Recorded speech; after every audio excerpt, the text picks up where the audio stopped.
3 semaines que le top 14 avait fait pause et c'est le Stade Rochelais qui se déplace à Castres, qui est invaincu à domicile depuis le début de la saison avec la 150e de Baptiste Delaporte.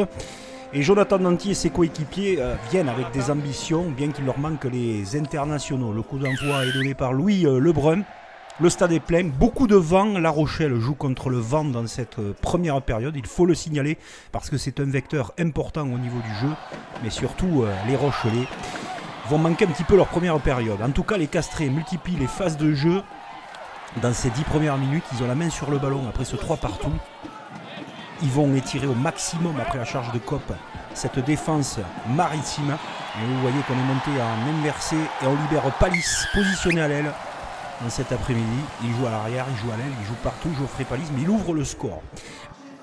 La Rochelle est indisciplinée dans ce premier acte. On va signaler 11 fautes dans cette première période, c'est beaucoup trop. Et là, La Rochelle est en infériorité numérique. Ils ont hérité d'un carton jaune suite aux fautes répétitives. Santiago Arata est en feu et regardez à hauteur, Adrien Séguré qui marque cet essai. Il aplatit sous les poteaux. Punition immédiate à 15 contre 14. Castres marque des points, prend de l'avance dans cette partie et la mesure de son adversaire. Le tempo est assez bon pour les Castrés sur cette première période. Il continue à pilonner la défense maritime.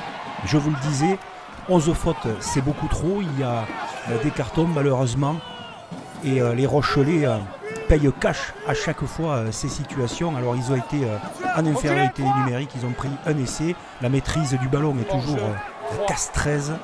Vous voyez le bras tendu de monsieur l'arbitre. Cette longue passe sautée, alignée, Geoffrey Palis pour un doublé, un copier-coller du premier essai du Castres Olympique. Il n'arrive pas à transpercer la défense, alors on choisit les extérieurs. Sublime passe de Dumora pour son ailier Geoffrey Palis, bien gaillard, qui ne cède pas au retour des défenseurs. La Rochelle, second acte. Équipe métamorphosée, c'est un petit peu l'histoire de cette journée de top 14. On le retrouvera bien sûr dans le résumé de journée. Mais en tout cas, regardez, Astoy trouve bien son pilier qui passe les bras et trouve Seteny plein axe sur une très belle action des Maritimes.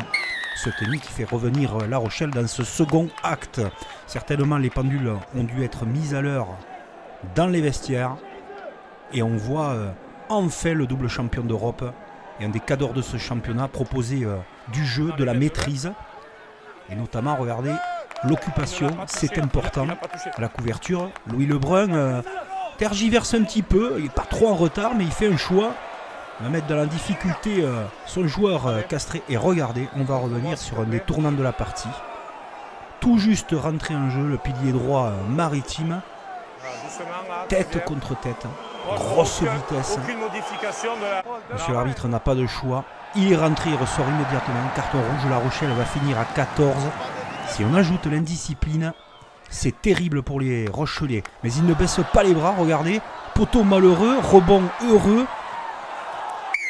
Et là, il y a eu un petit quelque chose qui va être bien identifié par l'arbitrage vidéo. Regardez cette situation. Il est pris sans ballon le maritime par Adrien Séguré qui va prendre logiquement un carton jaune. Et on verra derrière le retour des joueurs castrés. Monsieur l'arbitre ne veut pas accorder l'essai de pénalité parce qu'il y a des joueurs qui reviennent pour défendre.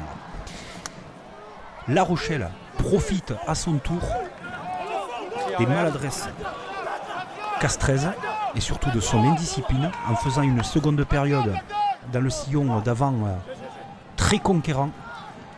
Et là, une nouvelle faute. Regardez, intervention dans la défense de Rémi Bagé qui donne l'occasion à Antoine Astoy de faire croire à son équipe qu'elle peut gagner. Et elle le peut avec ce ballon capté. Premier point de saut, parfaitement. Quentin Lespio. Et regardez l'avancée significative. Très puissant les avants rochelais. Bon dans ce registre, il secoue les tarnés. Essai de Quentin Lespio qui a récupéré ce ballon, qui a lancé en touche. Là, généralement, vous ne revoyez pas les talonneurs. C'est bien bossé de la part des Maritimes. Face à des Castrés, ils sont en train de s'éteindre. Face aux assauts de ces jaunes qui, dans les derniers instants, vont essayer d'aller chercher leur victoire avec cette accélération fulgurante entre avant les 3/4. Mais Castres va réaliser ce qu'il faut en défense pour faire perdre le contrôle du ballon. On ne criera pas au scandale pour la victoire de Castres, on ne criera pas au scandale pour le bonus défensif de La Rochelle, mais les Rochelais peuvent bien regretter leur premier acte manqué, parce qu'il y avait de quoi faire quelque chose à Castres, peut-être les faire chuter la première fois. Castres l'emporte.